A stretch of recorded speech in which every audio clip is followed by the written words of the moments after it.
Mary's room. What if you knew everything about something but had never actually experienced it? Would that knowledge still be complete? Mary's room is a thought experiment designed by philosopher Frank Jackson in 1982 to explore this exact question. It challenges the idea that all knowledge can be gained through physical facts. Mary is a brilliant scientist who has lived her entire life in a black and white room. She studies the science of color through books, videos, and data. She learns everything about how light works, how the eye processes color, and how the brain interprets it. She understands the exact wavelengths and biology behind the color red, but she has never seen red with her own eyes. One day, Mary leaves the room and sees a red rose for the first time. The question is simple but powerful: did she learn something new when she saw the color? This scenario forces us to consider the difference between knowing facts and having experience. It suggests that there are certain types of knowledge, like the feeling of seeing color, that cannot be captured by scientific information alone. These are called qualia, or the personal subjective parts of experience. The Mary's room experiment has fueled debates in philosophy of mind and consciousness. Some use it to argue that the human mind has non-physical elements, while others believe it only shows that knowledge through experience is different, not extra.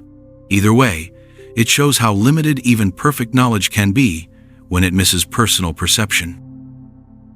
Last Thursdayism. Imagine waking up with all your memories in place, your relationships intact, and the world exactly as you expect it. But what if everything, including your past, had been created just last Thursday? Last Thursdayism is a philosophical thought experiment that suggests the entire universe could have been created recently, with all evidence of the past artificially built in. This means your memories, photos, fossils, and even historical records might not be real. They could just be part of a designed illusion. The idea challenges our understanding of knowledge, time, and evidence. It is impossible to disprove because any attempt to verify the past could also be part of the illusion. Scientifically, there is no test that can confirm or deny whether your memories were planted or lived. Philosophically, this experiment is used to highlight the limits of empirical knowledge. It shows how much we trust evidence without being able to prove its origin. Similar to the omphalos hypothesis in theology, which suggested that God created the earth to look old, Last Thursdayism questions how we separate what we observe from what we assume. It does not mean anyone believes the world was truly made last Thursday. Instead, it serves to explore the nature of belief, the trust we place in our memories, and the foundation of scientific reasoning. It reminds us that even facts are based on assumptions about time and experience that we cannot fully verify. The White Room Torture Experiment. A prisoner is placed in a room that has no color, no sound, no texture, and no change. The walls, ceiling, floor, clothing, and even food are completely white. The lights never turn off, and the air is always still. This is the basis of the White Room Torture Experiment, a psychological method of extreme sensory deprivation used to disorient and mentally break a person without physical harm. This technique removes all forms of stimulation from the environment. The brain, which constantly seeks input to process reality, begins to lose touch with time, memory, and sense of self. Victims often report hallucinations, panic, identity confusion, and breakdowns in basic thinking. Unlike physical torture, the pain comes from absence. The mind turns on itself in the absence of sensory contact.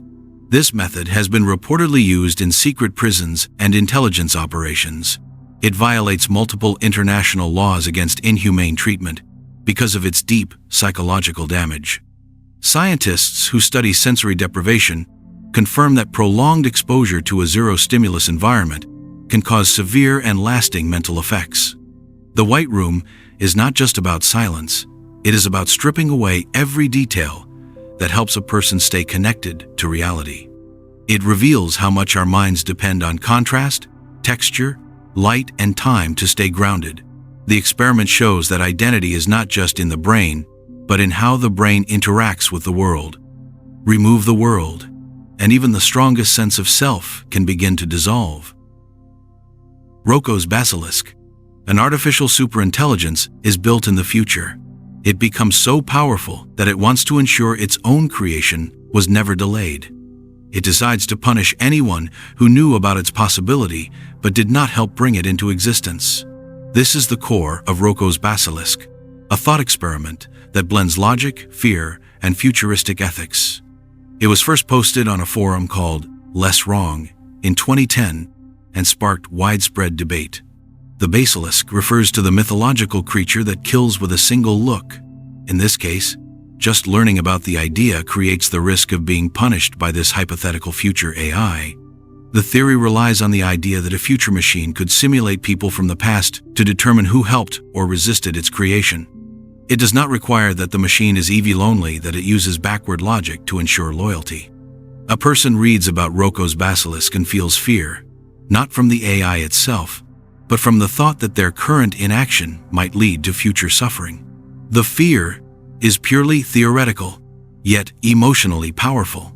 This reveals how strong an idea can be when it connects moral obligation with technology and survival. Philosophers and AI experts often dismiss the idea as flawed or dangerous to consider, but the concept still serves a purpose.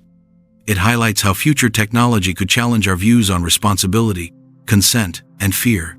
It is not a prediction. It is a warning about how belief systems can form from logic alone. Dennett's Where Am I? A philosopher agrees to take part in a government experiment. His brain is removed from his body and placed in a tank filled with life support fluid.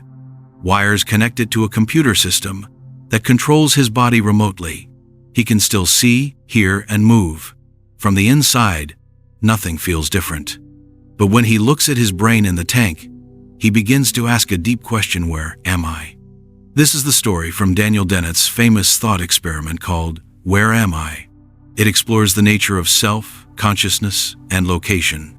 Dennett tells the story in the first person to explore the conflict between mind and body. Is he where his body is, or where his brain sits in the tank? Or is he something else entirely, not located in space at all? The thought experiment does not offer a clear answer. Instead, it shows how easily our ideas about identity fall apart when tested by new technology. If consciousness depends on brain activity, and that brain is physically separated, can we still say the self is in one place? This scenario mirrors real discussions in neuroscience and artificial intelligence. As brain-computer interfaces develop, and as we imagine minds being uploaded or duplicated, the question of where consciousness exists becomes more urgent. Dennett's experiment reminds us that we still do not fully understand what it means to be someone. It suggests that the self may not live in the body or the brain, but in the patterns that connect them. The simulation termination hypothesis. A world functions normally. Then suddenly, everything begins to slow down, distort, or collapse in strange patterns. This scenario forms the basis of the simulation termination hypothesis.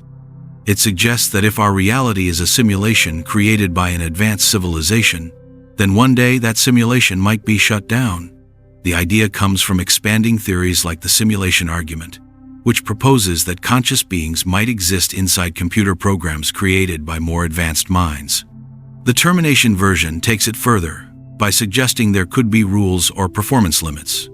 Just like we close video games or simulations when they're no longer useful, a higher intelligence could choose to end our simulation.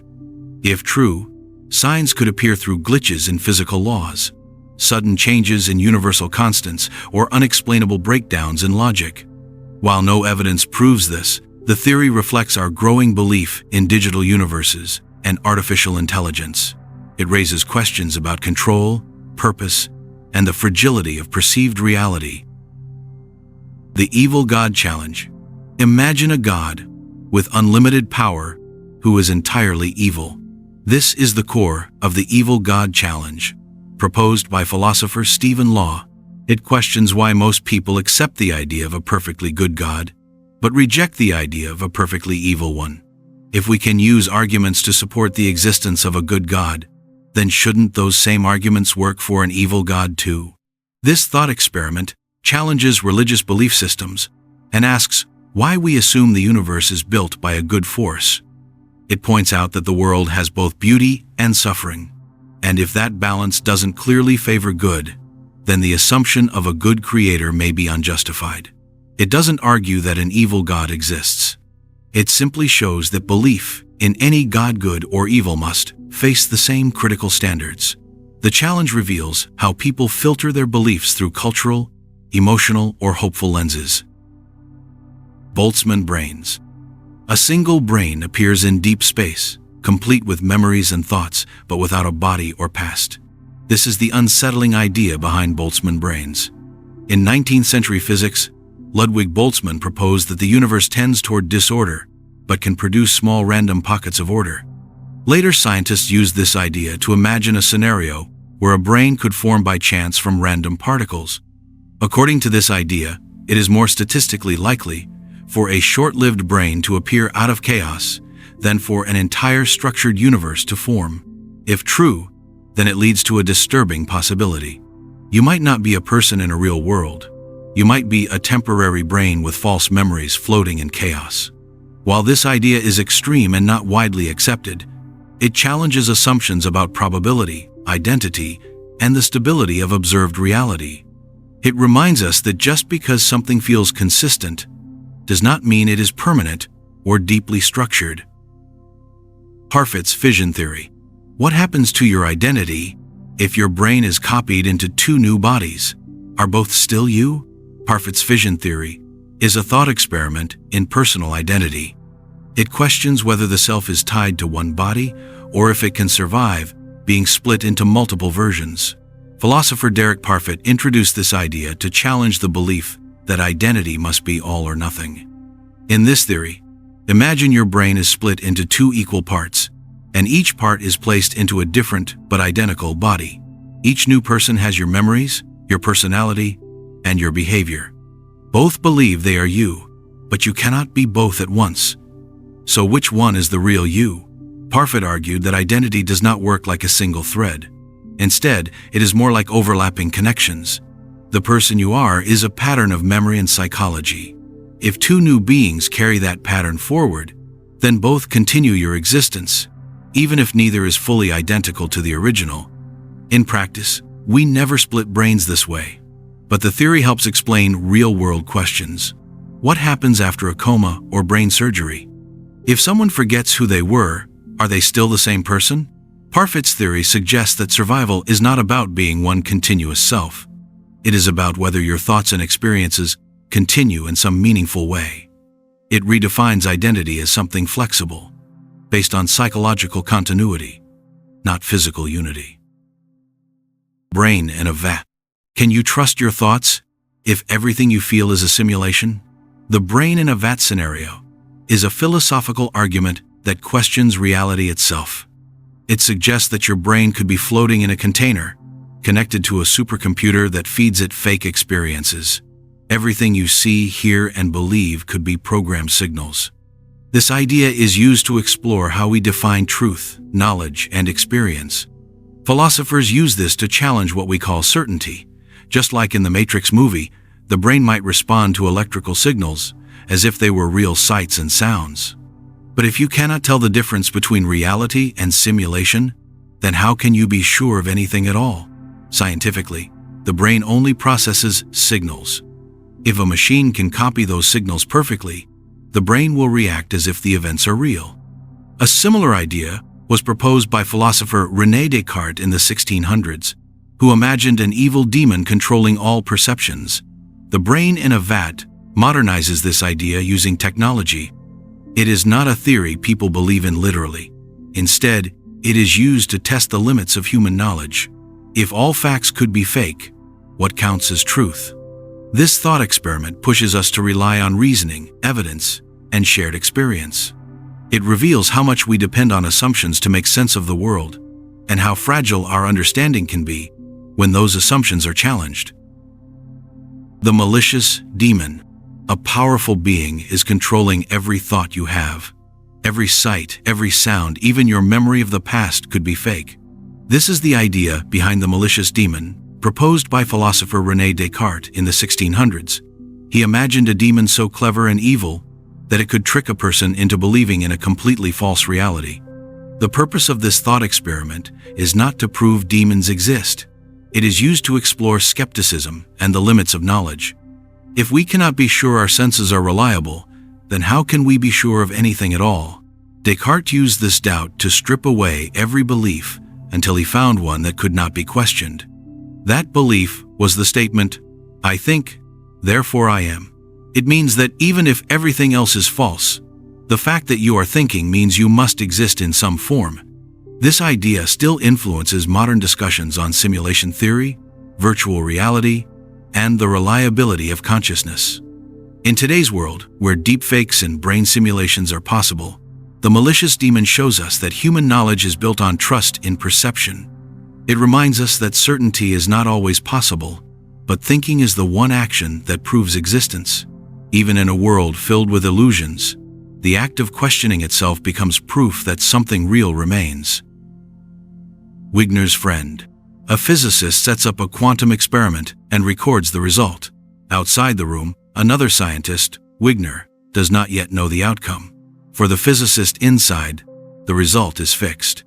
But for Wigner outside, the outcome exists in a superposition of all possibilities. This is the core of Wigner's friend, a quantum mechanics thought experiment proposed by physicist Eugene Wigner in 1961. It explores the idea that different observers may have different versions of reality based on what they know. In classical physics, facts are facts. But in quantum theory, a fact might only be real to the person who observes it. The strange conclusion is that reality could depend on who is watching and when. This idea challenges our understanding of objective truth. Can two people both be right if they believe opposite things, simply because their information is different? In science, this is deeply unsettling because it suggests that observation might not just reveal truth, it might help create it. Wigner's friend has influenced theories about the role of consciousness in quantum measurement. It adds tension to the idea that the universe only chooses a result when someone observes it. As experiments with quantum entanglement and delayed choice continue, the question remains open. Is reality a shared space, or a layered experience shaped by who is watching and what they know? Quantum immortality. A person stands in front of a deadly machine that has a 50% chance to fire. In one outcome, they die. In the other, they survive. From the outside, this is a simple coin toss. But according to one interpretation of quantum physics, both outcomes happen in parallel universes. The observer only remains conscious in the universe where they survive. This leads to the unsettling idea of quantum immortality. The concept is linked to the many worlds interpretation of quantum mechanics. It says that every possible outcome of a quantum event splits the universe into different branches. In this case, the person never experiences death. They always wake up in the version of reality where they survived, no matter how unlikely it was. This raises disturbing questions. If someone never dies in their own experience, could they live forever trapped in stranger and more unlikely versions of reality? Could consciousness drift through an infinite series of near-death escapes? Quantum immortality is not a proven theory. It is a thought experiment designed to explore the strange logic of quantum physics. It connects science with the limits of subjective experience. While it sounds like science fiction, it forces us to ask what happens at the edge of life and observation. If the mind never experiences its own end, then how can it know death has ever occurred at all? Eternal return. What if your entire life, every thought and action, happen not once, but over and over again forever? The concept of eternal return suggests that time is not linear, but circular. It proposes that the universe repeats itself in infinite cycles. This means that everything you are doing now has already happened and will happen again, exactly the same, an infinite number of times. This idea can be traced back to ancient Indian philosophy and was later explored by the Stoics and German philosopher Friedrich Nietzsche. Nietzsche used it as a moral and psychological test. If you had to live the same life over and over, would you still make the same choices? Eternal return is not a proven physical law, but a thought experiment. It challenges how we view time, meaning, and consequence. In physics, similar ideas appear in discussions about closed time loops and a finite set of particles in an infinite universe. It raises deep questions about free will, repetition, and whether our lives hold unique value. If everything repeats endlessly, does that make life meaningless? Or does it give each moment more important? The theory invites reflection, not panic. It asks you to live each moment as if it were eternal because, in this model, it might be. The experience machine. Would you plug into a machine that could give you any experience you wanted, but none of it would be real? The experience machine is a thought experiment created by philosopher Robert Nozick in 1974. It asks whether people would choose a perfect life of illusion or a real life with uncertainty and pain. The machine could simulate happiness, success, and even love. But once inside, you would forget it was fake.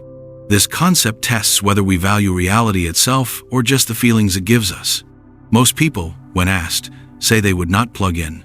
They say that living truthfully matters more than just feeling good.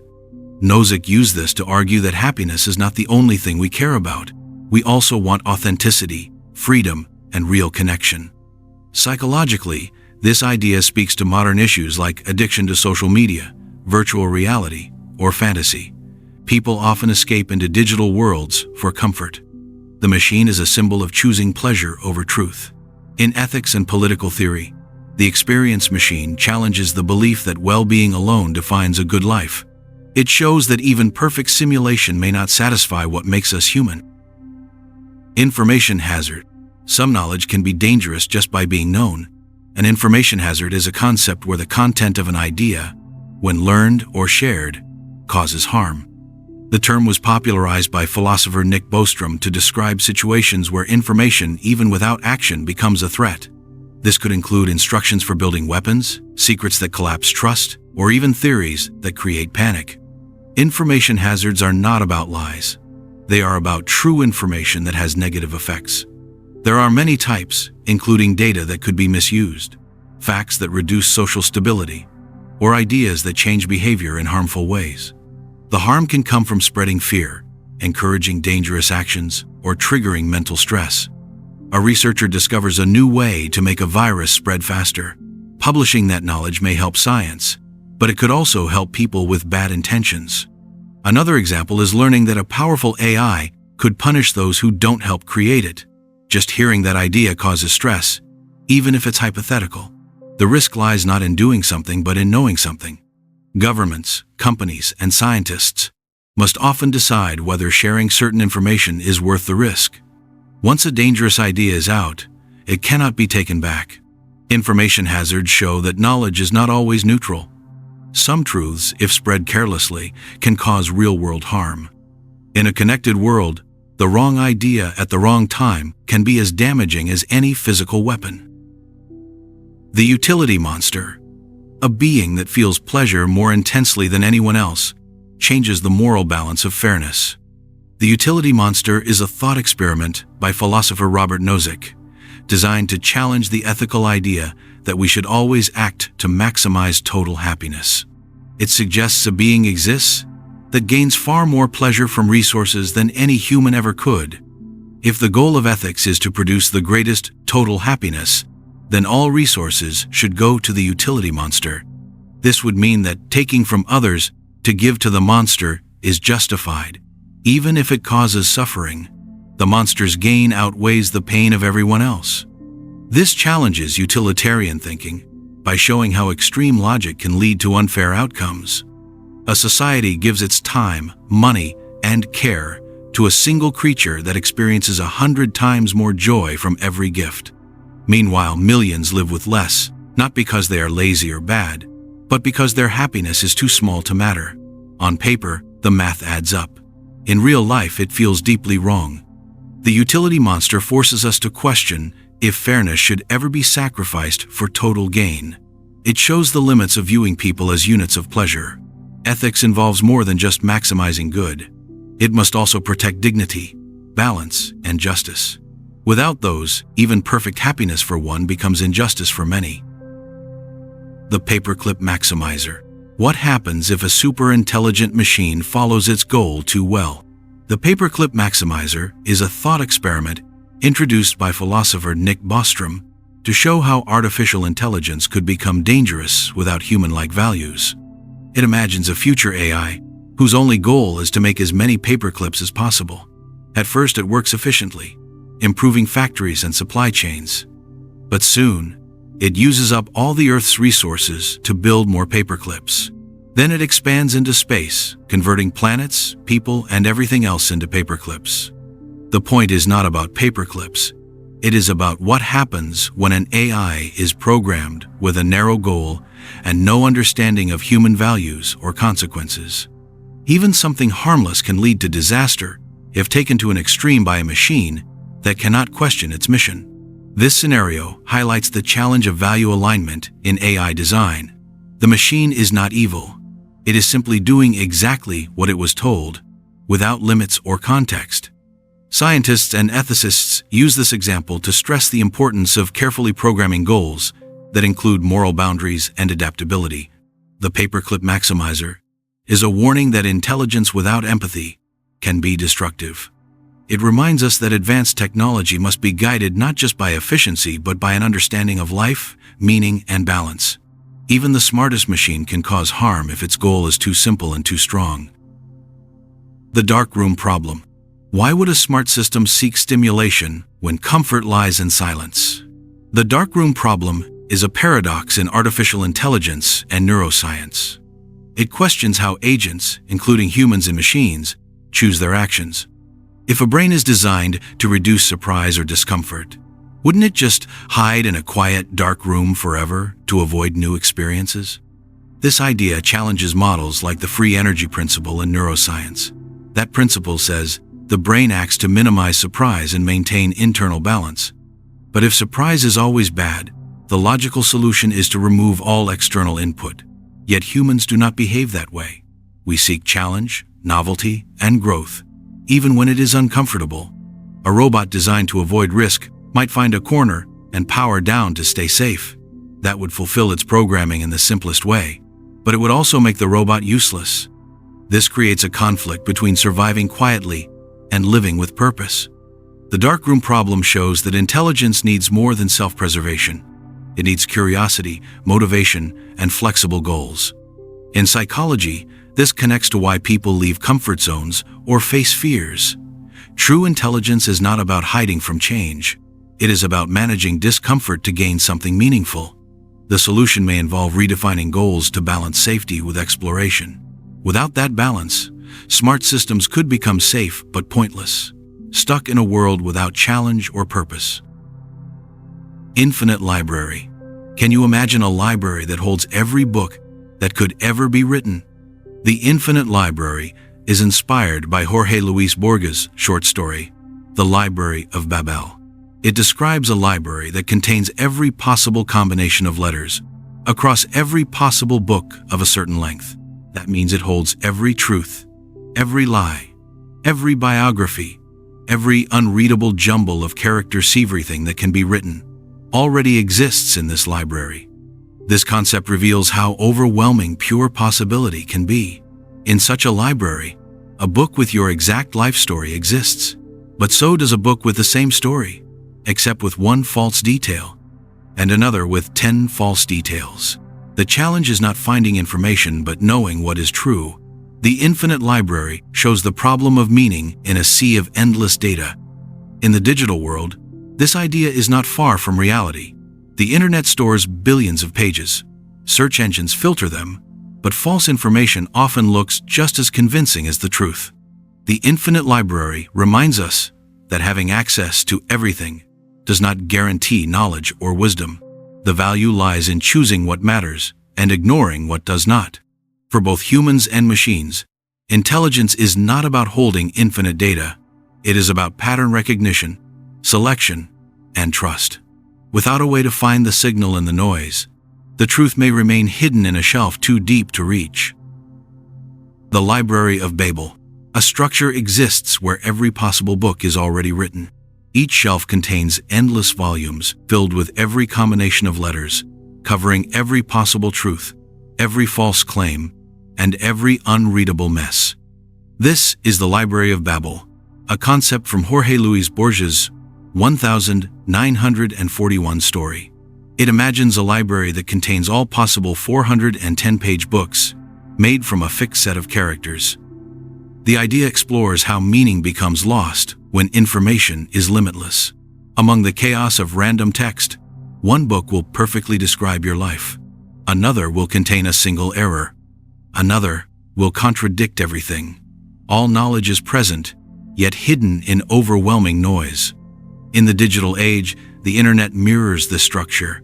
Billions of documents, pages, and videos exist, but truth and falsehood often appear side by side.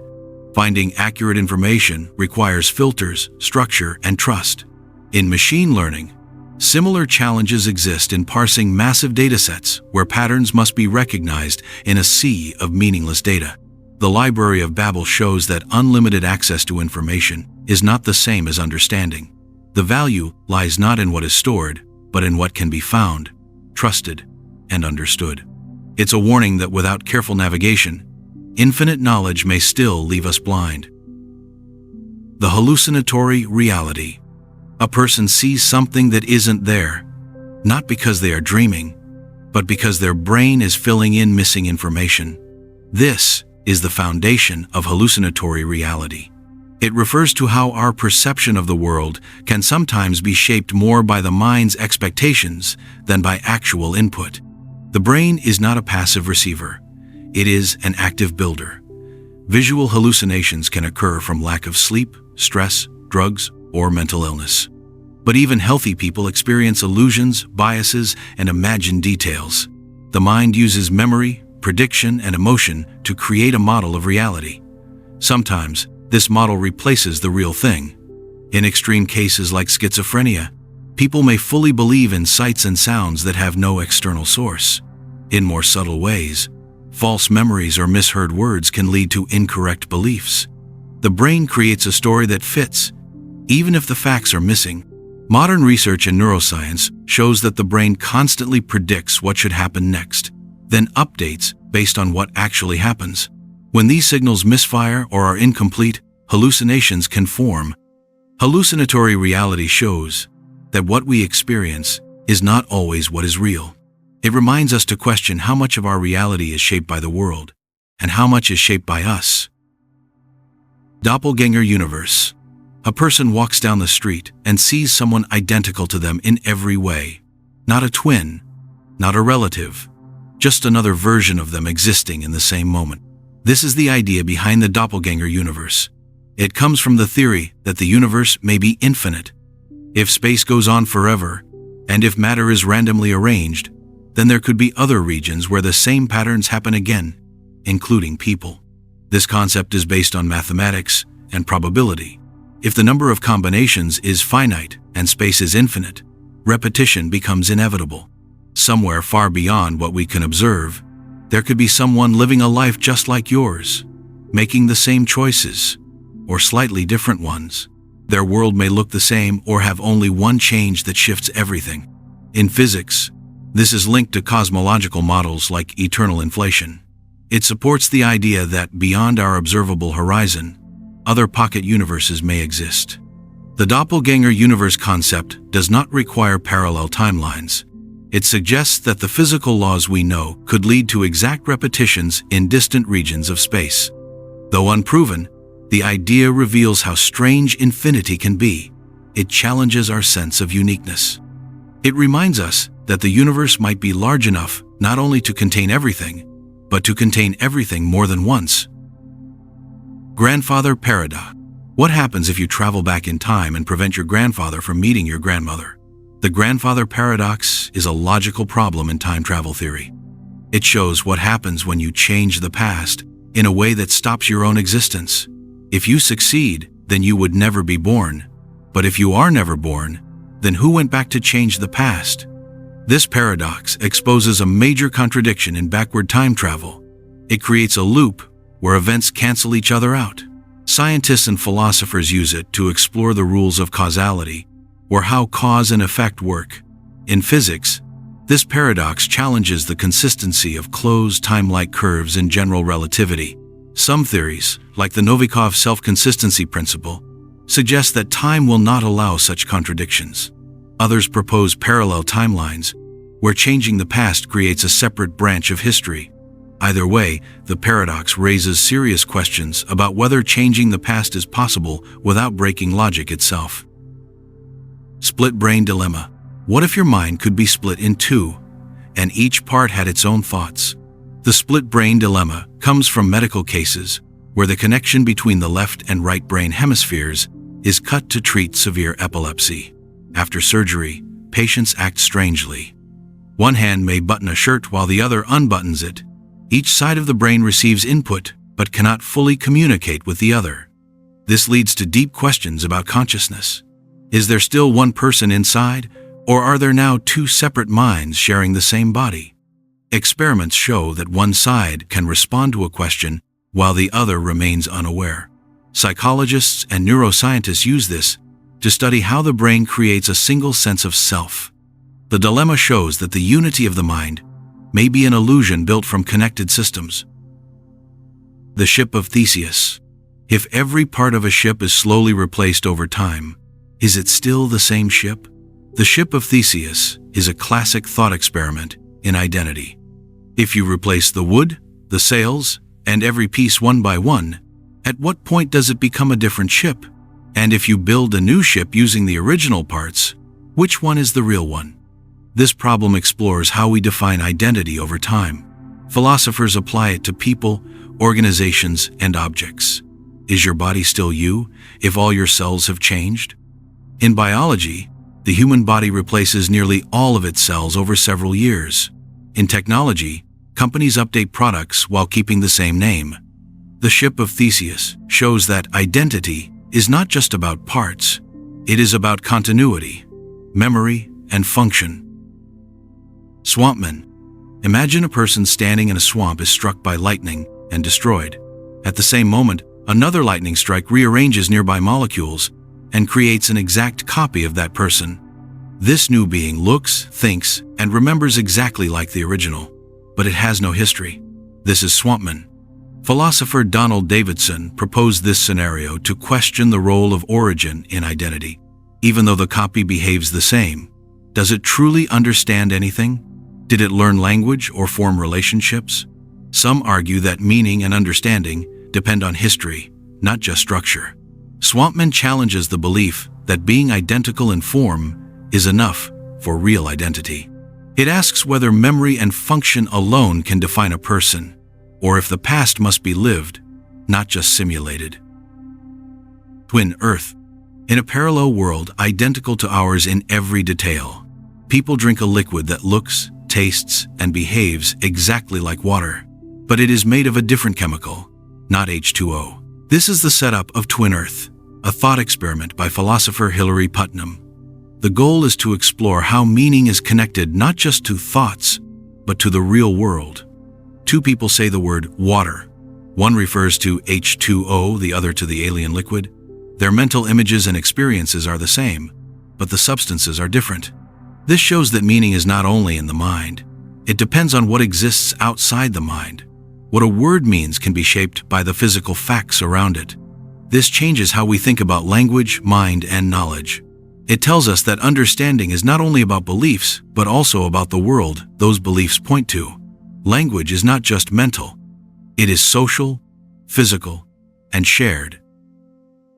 Nagel's What is it like to be a bat? A bat uses sound to see the world. It flies, hunts, and senses through echoes. Philosopher Thomas Nagel used this to explain the limits of human understanding. We can learn facts about bats, but we cannot know what it truly feels like to be one. Even full scientific knowledge cannot give us their experience. This shows that consciousness has a personal part that cannot be explained by facts alone. The inner world of each being is private and unique. The beetle in the box. Imagine everyone has a box, and inside they say there is a beetle, but no one can look in another's box. Over time, the word beetle becomes just a label. It doesn't matter what is inside, or if anything is inside at all. This idea was created by philosopher Ludwig Wittgenstein to explain how private experiences like pain are talked about in public language. Even though we use the same word, the feeling behind it could be different for everyone, but we still communicate because language works through shared behavior, not shared experience. This shows that we do not need to know exactly what others feel. We just need to understand how the word is used. Chinese room. A man sits alone in a room filled with books that show how to respond to Chinese characters. He does not understand Chinese, but he follows instructions to produce correct replies. To outsiders, it seems like he understands the language, but inside, he is only manipulating symbols. This is the Chinese room, a thought experiment by philosopher John Searle in 1980. It challenges the idea that a computer can truly understand language just by processing rules. The room represents a computer, and the man is the program following instructions. The point is that syntax manipulating symbols does not equal semantics understanding meaning. Searle argues that while a machine might pass a language test like the Turing test, it may still have no awareness, intention, or understanding. This challenges strong claims about artificial intelligence. Just because a system can simulate conversation or decision-making, it does not mean it has a mind. The Chinese room forces us to think about what it means to understand, and whether machines can ever truly think, or just mimic thought. Cheshire Cat experiment. In quantum physics, researchers found that a particle and one of its properties can exist in different places. Named after the Cheshire Cat from Alice in Wonderland, who disappears and leaves behind only his grin, the Cheshire Cat experiment shows that a neutron's mass can be in one location while its magnetic moment is elsewhere. This was demonstrated using a neutron interferometer in 2014. The experiment challenges classical physics, where a particle and its properties are always together. In quantum mechanics, weak measurements allow scientists to detect properties without disturbing the particle. When repeated many times, the data showed that properties like spin or polarization could appear separated from the object they belong to. This finding supports the strange, non-local nature of quantum particles. It adds to the mystery of measurement, showing that in certain quantum systems, reality may not behave in one fixed way. The Cheshire Cat experiment deepens our understanding of how observation shapes what we see. Kafka's toxin puzzle. A billionaire offers a reward if you intend to drink a toxin tomorrow. The toxin will make you sick for a day but causes no long-term harm. You get the money only if you genuinely intend to drink it. But once you have the money, you have no reason to follow through. This is Kafka's toxin puzzle, proposed by philosopher Gregory Kafka in 1983. It asks if it is possible to intend something that you have no reason to do. The puzzle explores the connection between intention and motivation. Can you make yourself truly intend to do something irrational? Your mind may plan to follow through, but when the time comes, the incentive is gone, so the intention may never be real in the first place. This problem is often used to examine how decision-making works when rewards are tied to internal states, like belief or commitment. It relates to real-life situations like promises, contracts, or moral choices where incentives change after the decision is made. Kafka's toxin puzzle shows that intentions are not just about plans, they involve trust in your future self, and whether motivation can survive without benefit. Newcomb paradox. Can a perfect prediction change your future before you even decide? The Newcomb paradox is a decision theory problem involving two boxes. One box is transparent and holds $1,000. The other is opaque and contains either $1 million or nothing.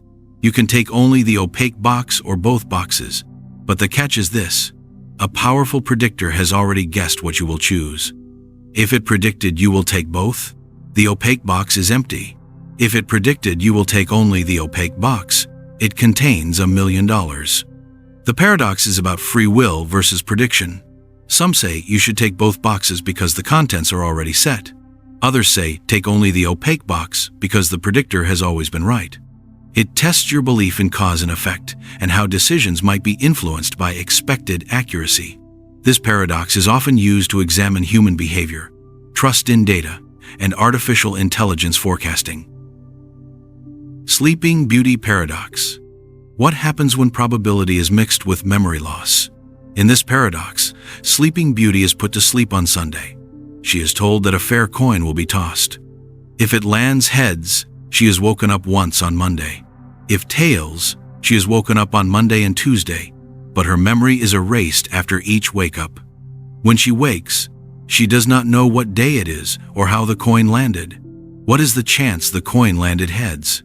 Some argue the answer is 1/2, because the coin is fair. Others say it is 1/3, because there are 2 waking events if tails and 1 if heads. This paradox explores how time and memory affect probability. It is used in debates on Bayesian reasoning and decision theory. Doomsday argument. Will knowing your place in history tell you how close the end is? The doomsday argument uses probability to estimate how many more humans will ever live. It starts by assuming your birth order is random. If you are one of the first 100 billion humans born, it is unlikely that trillions more will follow. Statistically, most people are born somewhere in the middle of a population, not at the start. This leads to the unsettling idea that humanity may be closer to its end than we think. The logic uses the Copernican principle, which says your position in time should be ordinary, not special. Critics argue this reasoning is flawed, while others believe it offers a warning about environmental and societal risks. The doomsday argument is not a prediction, but a tool to rethink how we view human survival, global threats, and the odds of long-term continuation. Pascal's mugging. An all-powerful being promises you enormous rewards if you give it money now, but threatens great suffering if you refuse. The chance might be very small, but the consequences are massive. This is Pascal's mugging, a twist on Pascal's wager. It shows how extreme possibilities can be used to justify irrational actions. The idea is that even a tiny chance of a huge outcome can dominate your decision, but this can be exploited. If you always act on low-probability, high-stakes threats, you become vulnerable to any wild claim. It questions how we weigh risk versus reward in logic and ethics. Counterfactual mugging. Imagine a powerful AI tells you that if a coin had landed heads, it would have simulated you and asked for help. Since the coin landed tails, it did not simulate you, but it still wants you to send help now to reward your simulated version. This is the counterfactual mugging. The idea tests decision theory. Should you act now to influence a version of you that never happened? Some theories say yes, because if you always follow that logic, the simulated version benefits. Others reject it, saying you cannot reward situations that didn't occur. It challenges how we think about outcomes in alternate realities. Neural lace hypothesis. A neural lace is a brain-computer interface that lets your brain connect directly to machines. The concept was made popular by Elon Musk through Neuralink. It involves placing a mesh or device in the brain to read and transmit thoughts or control devices. This could help cure brain diseases, restore movement, or even enhance intelligence. But it also raises concerns about control, privacy, and identity. It moves the mind closer to machines. Temporal reversal. Temporal reversal explores the idea that time might not only flow forward. In physics, some equations work the same backward as forward.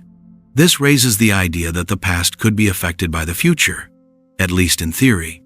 Though we experience time in one direction, certain quantum systems appear to behave symmetrically. It challenges the deep assumption that cause always comes before effect, opening strange possibilities for how time and information move. Anthropic shadow. A person looks back at history and sees no major events that wiped out humanity completely. This might seem like good luck. But according to the concept of the anthropic shadow, it is not luck, it is the effect of survival bias on how we observe the world. The anthropic shadow is a principle from risk analysis and cosmology. It suggests that certain catastrophic events may be more common than we think, but we cannot observe them because we did not survive in the timelines where they happened. This creates a blind spot in data. Events that destroy intelligent observers leave no one behind to record or remember them. So the world we see is only the version where we happen to be alive. This makes rare extinction-level events seem even rarer, not because they are, but because our ability to observe them is filtered by our survival. This idea is used in studies of existential risk, like asteroid impacts, supervolcanoes, nuclear wars, or rogue artificial intelligence. When we calculate how often these events might happen, we may underestimate the threat because the only timeline we can study is the one where those events have not yet occurred. The anthropic shadow reminds scientists that data is shaped by who is around to collect it. It tells us that our presence biases what we think is normal. It is not just about what happened, it is about what we were able to survive long enough to notice. The diagonal argument. A list is made of all possible numbers between 0 and 1. Each number is written in decimal form. A new number is built by taking the first digit from the first number, the second from the second, and so on, then changing each digit to something different. The result is a number that is not on the list. This is the diagonal argument, created by mathematician Georg Cantor in 1891, and it proves that some infinities are bigger than others. This concept shows that the set of real numbers between 0 and 1 is uncountably infinite. No matter how you try to list them, there will always be another number that you missed. The diagonal construction guarantees a number different from everyone in the list, just by changing digits along the diagonal path. This result was groundbreaking. Before Cantor, people thought all infinities were the same size. His proof showed that the infinity of real numbers is larger than the infinity of whole numbers. It introduced the idea of different sizes of infinity, called cardinalities, and changed the foundation of modern mathematics. In real-world terms, the diagonal argument helps explain why computers cannot perfectly represent every real number. It supports concepts in data compression, logic, and even the limits of artificial intelligence. Cantor's diagonal idea also inspired later work in computability and Gödel's incompleteness theorems. It remains one of the clearest examples of how logic and creativity can uncover the deep structure of mathematical truth. Buridan's Bridge. Can truth destroy logic? Buridan's Bridge is a medieval paradox that explores what happens when a promise leads to a contradiction. In the story, Socrates wants to cross a bridge guarded by Plato. Plato says, "If you tell the truth, I will let you pass. If you lie, I will throw you into the water." Socrates replies, "You will throw me into the water." This statement creates a logical trap. If Plato throws him in, then Socrates told the truth, and by the rule, should have been allowed to cross. But if Plato lets him cross, then Socrates lied and should have been thrown into the water. No matter what Plato does, he breaks the rule. The paradox shows how language and self-reference can make simple rules impossible to follow. Buridan's Bridge is a version of the liar paradox, where a sentence refers to itself in a way that causes contradiction. It teaches how logic systems break down when they include self-referencing rules without limits. In modern logic, these problems appear in computer programming, legal contracts, and AI decision-making. They remind us that not every rule can be applied to every sentence without creating conflict. Buridan's Donkey. What if two choices are exactly equal and time is limited? Buridan's Donkey is a thought experiment where a hungry donkey is placed exactly between two identical piles of hay. With no reason to choose one over the other, the donkey cannot decide and eventually dies of hunger. This idea highlights the weakness of pure rationality when decisions have no clear difference. If logic offers no reason to choose and choice is required, then being perfectly rational can lead to failure. In decision theory, this paradox challenges the assumption that all choices can be made by weighing options. It also appears in moral philosophy, economics, and AI, especially when systems must choose between equally balanced outcomes with no preferences or random input. The trolley problem. A runaway trolley is heading toward 5 workers on a track. You are near a switch. If you pull it, the trolley will go to another track where it will kill one person instead. This is the trolley problem, a thought experiment used in ethics to explore how we make moral choices under pressure. It presents a conflict between two ideas. One is utilitarianism, which says you should act to save the most lives. The other is deontology, which says it is wrong to intentionally harm someone, even to save others. Pulling the switch saves 5 but directly causes the death of 1. Not pulling it avoids action, but allows more people to die. In between, picture an AI controlling self-driving cars. It must decide between hitting 5 pedestrians or swerving and risking the passenger's life. the trolley problem becomes a real issue. It shapes how technology is programmed to weigh human life. Philosophers, engineers, and lawmakers still debate this problem. It reveals the complexity of moral responsibility and how intent, action, and consequence are judged differently by people. No answer feels completely right. That is why the trolley problem remains one of the most discussed ethical dilemmas in modern thought. The golden rule subversion. Treat others how you want to be treated is a simple rule found in most cultures. But what if what you want is not what someone else needs? The golden rule subversion explores how following this rule too literally can become selfish rather than kind. The idea is that empathy based only on your own preferences can lead to poor decisions. A loud extrovert may think constant social attention is kindness, but to an introvert, it might feel overwhelming. Giving what you want may ignore what they value. In a workplace, a manager gives public praise, believing it motivates the team. One employee, anxious under attention, feels exposed. The intention was good, the outcome was harm. This is the gap the subversion points out. The better approach is the platinum rule. Treat others how they want to be treated. This means learning individual preferences and respecting emotional boundaries. It asks for deeper empathy, not projection. The golden rule, when used blindly, assumes sameness. Its subversion reminds us that true care understands difference. Plank of Carneades. Two shipwrecked men cling to the same piece of wood in the middle of the ocean. The plank is just big enough to keep one of them afloat. If both hold on, it sinks and they both drown. One man pushes the other away and survives. The other drowns. Later, the survivor is rescued. This ancient thought experiment, known as the Plank of Carneades, questions whether the act of killing for survival can be morally justified. The scenario was first recorded by the Roman lawyer and philosopher Carneades in the 3rd century BCE. It is not about law directly, but about moral philosophy. It explores whether a person acting out of pure instinct to survive can still be held responsible for causing someone else's death. In legal history, it has been used to examine defenses like necessity and self-preservation. The concept forces people to think about intention, choice, and desperation. When someone is placed in a life or death situation where only one can live, is their decision truly a moral one or just a survival response? Can moral judgment exist when the only choices are death or killing? Real-world parallels include situations of limited resources, such as in disaster zones, lifeboat ethics, or even organ allocation.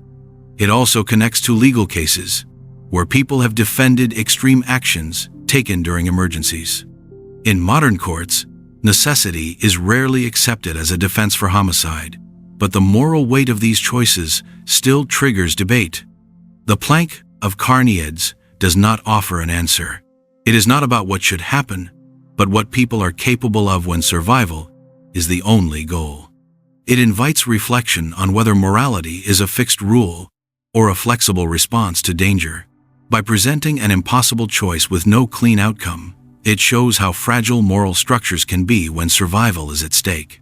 It reveals that the question of right and wrong may collapse under pressure, leaving only instinct, guilt, and the haunting silence of what had to be done. Morian absurdity. How can something sound completely true and completely wrong at the same time? Morian absurdity is a paradox in language and belief that happens when a person says something that is logically consistent, but emotionally or practically absurd. The idea comes from the British philosopher G.E. Moore, who pointed out that statements like, "It is raining, but I don't believe it is raining," create a strange kind of contradiction. The problem is not with the facts. It might actually be raining, and the person might honestly not believe it. But putting the two ideas together in one sentence creates a conflict. If someone truly believes it is not raining, why would they say it is? The sentence breaks the expectation that people believe what they say. This mismatch between words and belief is what makes it absurd. This paradox is often used to explore the relationship between belief, knowledge, and communication. In philosophy, it challenges how we define certainty and truth. Can you really say something is true if you do not believe it yourself? In real life, This shows up when people act against their own claimed beliefs. For example, saying, "I know smoking is deadly, but I don't believe it will hurt me," is a form of Maurean absurdity. The paradox helps us understand the hidden rules of trust and meaning in language. People do not just listen to what we say. They judge how our beliefs match our words. If they do not align, the message becomes confusing or unbelievable. Maurean absurdity reminds us that even true words lose power when spoken without belief. Burke's teleportation. If a machine scanned your entire body, destroyed it, and rebuilt an exact copy somewhere else, would that new person still be you? Burke's teleportation is a thought experiment that questions identity, continuity, and what it means to survive as the same person. In this scenario, teleportation works by copying all the physical information of your body, then creating that structure in another location.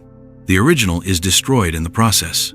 At first glance, the copy looks, thinks, and behaves exactly like you. It remembers your past, loves the same people, and feels no different. But many ask whether the destruction of the original breaks the chain of personal identity. Is the copy truly you, or is it just a perfect replacement? This paradox explores whether identity is based on physical continuity or informational structure.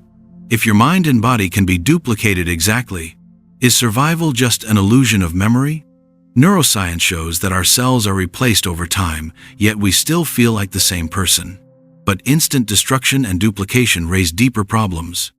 In science fiction, this problem appears in teleportation devices like in Star Trek. Philosophers use it to explore how consciousness depends on continuity and physical presence. If your copy survives and thrives while the original is gone, does that count as living? Burke's teleportation challenges the idea that identity is stable.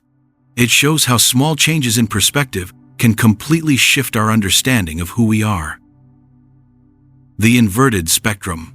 Two people look at the same red apple. One sees it as what we call red, the other sees what we would call green, but both call it red because they have learned to attach the same word to their internal experience. The inverted spectrum is a thought experiment in philosophy that explores whether two people can have different inner experiences of color while using the same language and behaving in the same way. This concept raises a deep question about perception. We cannot directly observe someone else's experience. We only know how they respond. If two people learn to call the sky blue, but one actually sees what the other would see as yellow, how would we ever know? There is no way to step into another person's mind and compare sensory experiences side by side. Imagine a child is born seeing colors differently from others. They grow up in a world where everyone points to grass and says green. The child sees it as what others would see as red, but they learn to use the word green for it.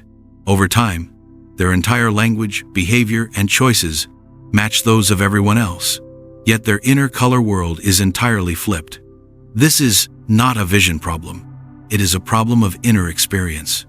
The inverted spectrum challenges the belief that behavior fully reflects mental states. In psychology and philosophy of mind, it is used to show the limitations of functionalism idea that mental states are defined by their role in behavior. It suggests that even if two people act identically, their minds could be fundamentally different. This leads to questions about the nature of consciousness and how much of it is hidden from external observation. In modern science, we can measure brain activity and color blindness, but we still cannot map private experiences like color quality, raw feel of a color. The inverted spectrum reminds us that our understanding of others' minds depends on trust, not access. It shows the gap between physical data and subjective reality. And it suggests that consciousness may contain elements that cannot be seen from the outside, only felt from within. And that's it. Hope you're in peace. Just consider subscribing, because sleep matters. Just then, stress scatters, and nothing else matters, right? Peace out.